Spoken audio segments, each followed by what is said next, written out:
सर्व पत्रकार मित्रांचं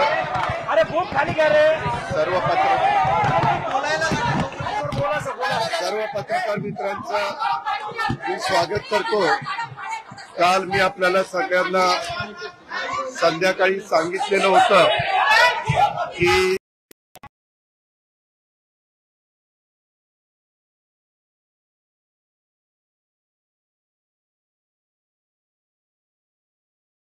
स्थानिक स्वराज्य संस्थांच्या ज्या निवडणुका लागलेल्या आहेत त्या निवडणुकीच्या निमित्तानं आढावा बैठका संपूर्ण राज्यातल्या वेगवेगळ्या जिल्ह्यांच्या ठेवलेल्या होत्या आणि त्याचा शेवट आज आम्ही करणार होतो।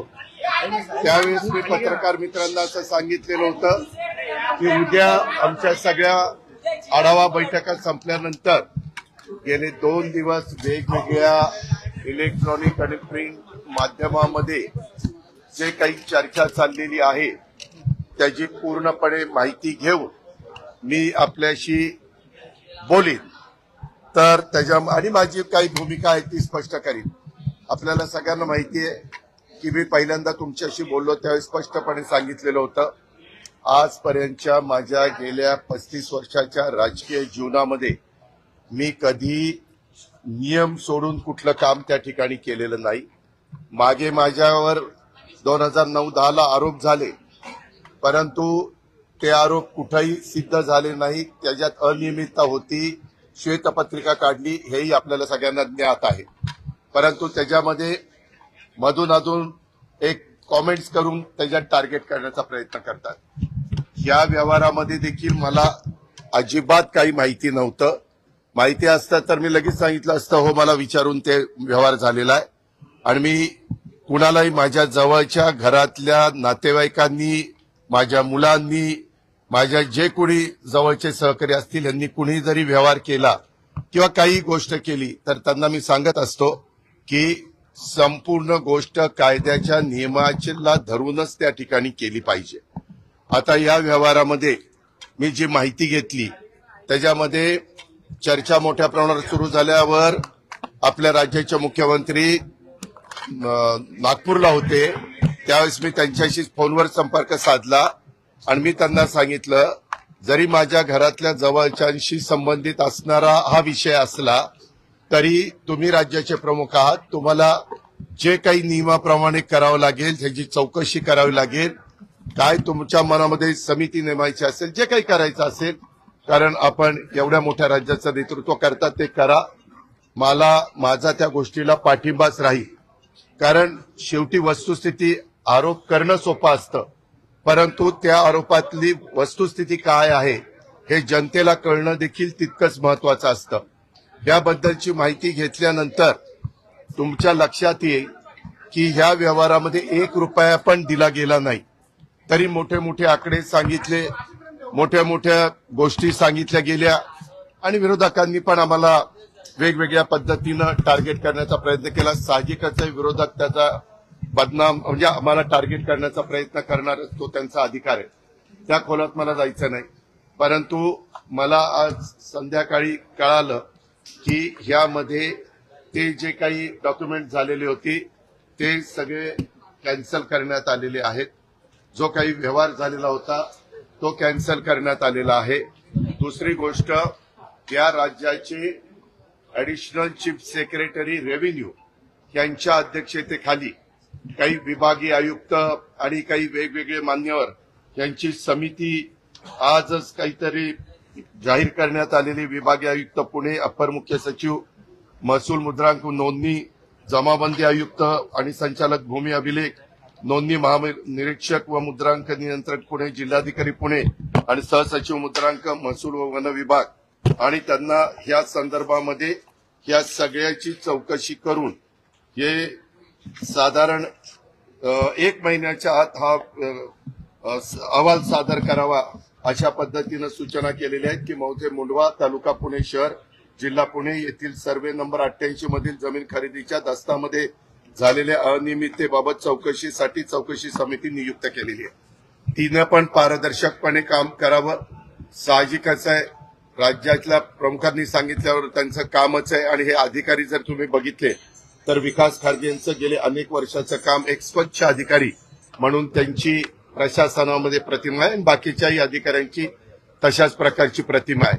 मला आपल्याला या निमित्तानं एक गोष्ट सांगायची, मी राज्याचा उपमुख्यमंत्री असल्यामुळं माझ्या कुठल्याही अधिकाऱ्यांना सगळ्या संबंधित क्लास 1 क्लास 2 IAS IPS या सगळ्या अधिकाऱ्यांना मला सूचना करायची की इथून पुढे देखील कुठल्याही प्रकारचं प्रकरण जर तुमच्या पुढे आलं तर ते नियमाला धरून नसेल तर अजिबात कुठलाही प्रेशर खाली न येता सरळ त्याला काट मारायची. कुणी माझ्या जवळचा नातेवाईक असो नाहीतर कुणी माझ्या नावाचा वापर करून कुणी काही केलेलं असलं तर हे मला चालत नाही, चालणार पण नाही. पण एक गोष्ट झाली, हे 2 दिवस तुम्ही सगळ्या मीडियाने या सगळ्या गोष्टी चालवल्या कारण ती माहिती तुम्हाला मिळालेली होती. शेवटी मीडियाचं कामच आहे काय आहे ते तुमच्या लक्षात येईल ते दाखवणं. पण त्याच्यामध्ये अजून पण इतर वेगवेगळे बाबी आमच्या वेगवेगळ्या भागातनं, मला वाटतं बारामतीतनं पण काही असं झालंय तसं झालंय. माझं म्हणणं की ज्यांच्याकडं याबद्दलचे चुकीच्या गोष्टी झालेल्या असतील त्या सर्व बाबींची चौकशी संबंधित अधिकाऱ्यांनी करावी. मागच्याही काळामध्ये जे कुठले व्यवहार झाले असतील त्याच्यामध्ये कुठेही आपण नियमाला बगल देऊन कुठल्याही गोष्टी केलेल्या नाहीत. तो माझा स्वभाव नाही.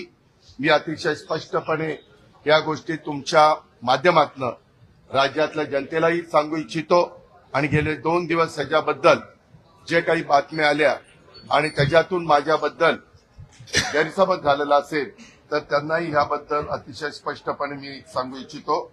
आणि यामध्ये एकही पैशाचा व्यवहार झालेला नाही. आता तो का झाला नाही, व्यवहार झालेला नसताना कसं रजिस्ट्रेशन झालं, ते कुणी दिलं, हा सगळ्या तपासाचा भाग आहे. आणि त्याच्यामुळं संबंधित हे 1 महिन्याच्या आत त्याचा सगळा तपास करतील. पण त्याच्यामध्ये FIR पण दाखल झालेली. त्याच्या संदर्भामध्ये मला कळलं 2 पोलीस स्टेशनला FIR दाखल झाल्या. अशा पद्धतीनं त्याच्यामुळं पोलिसांचं काम करणार, त्याच्यात पण कुणाला राजकीय हस्तक्षेप करण्याचं कारण नाही. पूर्णपणे पारदर्शकपणे ह्याची सगळ्याची चौकशी झाली पाहिजे आणि दूध का दूध पाणी का पाणी हे सगळं पुढे तुम्हाला टार्गेट केलं जात आहे का? टार्गेटेड आहात का? तुम्हाला टार्गेट केलं जात आहे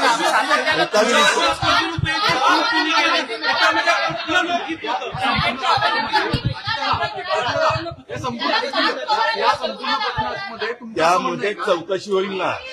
कुणी कुणाची फसवणूक केली आणि कुणी चुका केल्या त्याबद्दलची सगळी चौकशी होईल. कुणी सांगितल्यामुळे हे घडलं, कुणाचे फोन गेलेले होते, कुणी त्याच्यामध्ये दबाव आणलेला असेल तर दबाव आणला होता का, आणला होता तर कुणी आणला होता, आणला नव्हता तर मग कुणी अधिकाऱ्यांनी असं कसं केलं, ह्या सगळ्या गोष्टी चौकशी समिती पुढे.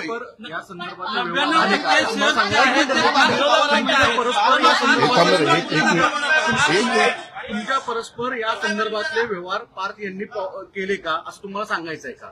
याबद्दल नाही, मला हा व्यवहार झालेला माहिती नव्हता. सागर, मी तुला स्पष्टपणे सांगतो, माहिती असता तर मी तुम्हाला आधीच सांगितलं असतं हो या व्यवहारात मला माहिती आहे. मी नाही रे बाबा. ज्यावेळेस कधी कुणी काही चर्चा करतं, हे कुठल्याही व्यवहाराचे असो, कुठलाही व्यवहार कुणी मला विचारलं तर मी सांगतो जे काही नियमाप्रमाणे असेल ते करा. नियमाच्या बाहेर जाऊन कुणी केलेलं मला त्या ठिकाणी चालणार नाही. मी आज दुपारी माझ्या ऑफिसच्या प्रत्येक अधिकारी जे आहेत त्यांनाही विचारलं की तुम्ही DCM ऑफिसमधनं कुणाला फोन करून दबाव आणला का? कुणीही त्याचा दबाव आणलेला नाही. या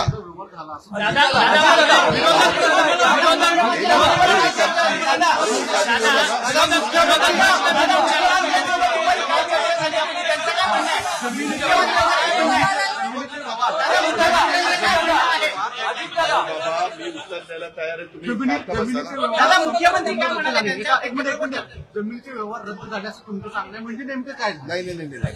ते जे काही रजिस्ट्रेशन होतं ते कॅन्सल करण्यात आलेलं आहे. त्याच्यामध्ये आता ते रजिस्टर ऑफिसला काय तिथं सादर केलं मला एवढीच माहिती मिळाली. हे सगळं रद्द करण्यात आलेलं आहे. आता त्याच्याबद्दलचं काय कागदपत्र दिली, कारण मी त्यांना तर इथं येऊन आतापर्यंत आम्ही सगळेजण तो आढावा घेत होतो, परंतु मला एवढी न्यूज कळालेली आहे की तिथं नोंदणी कार्यालयामध्ये जाऊन हे सगळं झालेले डॉक्युमेंट्स रद्द करण्याच्या संदर्भामध्ये ॲफिडेव्हिट विरोधक यांच्याकडनं प्रश्न विचारला ऐका ना. तुमच्या मुलावर दाखल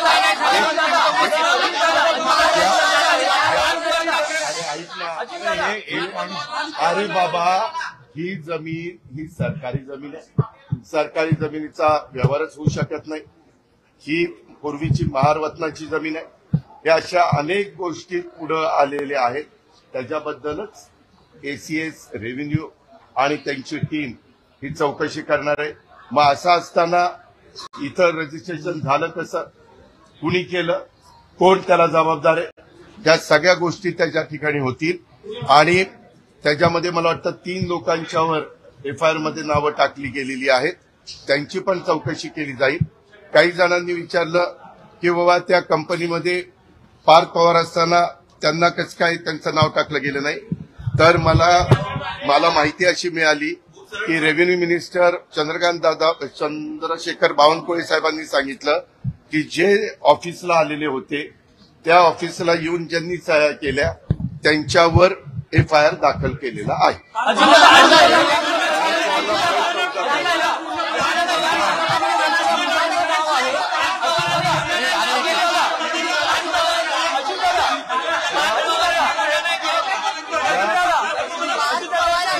याबद्दलची कुठली माहिती ही इत्थंभूत सगळी की काय आहे कसं आहे. कारण काही जणांनी त्या जमिनीचा 2005 ला का 6 ला काही पैसे देऊन व्यवहार केलेला होता. त्याच्या संदर्भामध्ये पार्थच्या कंपनीला किंवा पार्थ आणि त्याचा जो काही सहकारी आहे दिग्विजय पाटील त्यांना कुणालाही जास्त त्याच्यातली माहिती नव्हती असं त्यांच्या बोलण्यात आलेलं आहे. अर्थात ही सगळी आता चौकशी पूर्णपणे होईल.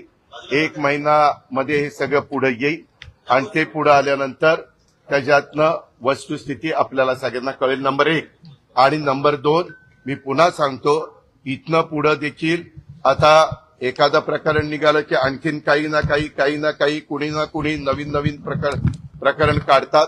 कुठलीही प्रकरणं असली तरी संबंधित अधिकाऱ्यांनी त्या प्रकरणाची रीतसर चौकशी करावी. ती माझ्या कुठल्याही नातेवाईकांशी संबंधित असली तर अजिबात अधिकारी वर्गाने घाबरण्याचं काही कारण नाही. आपल्याला पदापेक्षा कायदा श्रेष्ठ आहे. आपल्याला बाबासाहेब आंबेडकरांचं संविधान श्रेष्ठ आहे आणि त्याच्यावर त्याचाच आदर सगळ्या अधिकाऱ्यांनी आणि ऑफिसर लोकांनी केला पाहिजे. हे मी स्पष्टपणे ह्या निमित्तानं त्यांना